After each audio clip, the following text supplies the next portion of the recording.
ne survit pas à Phaeton. On met simplement plus de temps à mourir.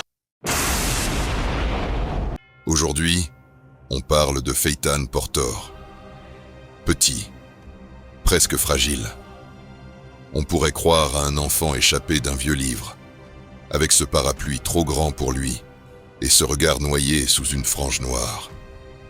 Mais c'est une erreur, la dernière que beaucoup ont faite. Phaeton ne parle presque pas. Il n'explique rien. Il agit, calmement, comme si le monde entier ne méritait rien d'autre qu'un châtiment. Dans la brigade fantôme, il porte le numéro 2. Pas par hasard. Il est la patte tranchante de l'araignée, son bourreau. Celui qu'on lâche quand il ne reste plus que la douleur à offrir.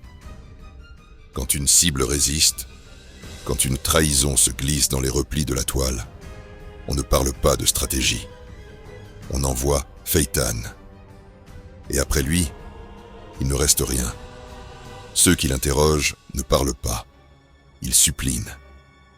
Et quand la douleur ne suffit plus, quand ses nerfs à lui cèdent avant ceux de sa proie, il libère Painpacker. Ce n'est pas un pouvoir. C'est une délivrance tordue. Un rituel construit sur sa propre agonie.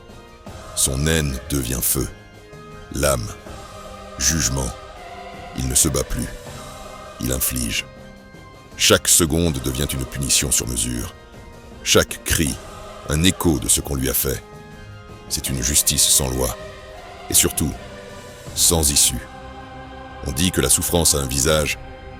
Chez la brigade, elle en a même un numéro. Voilà l'histoire de Phaeton Portor.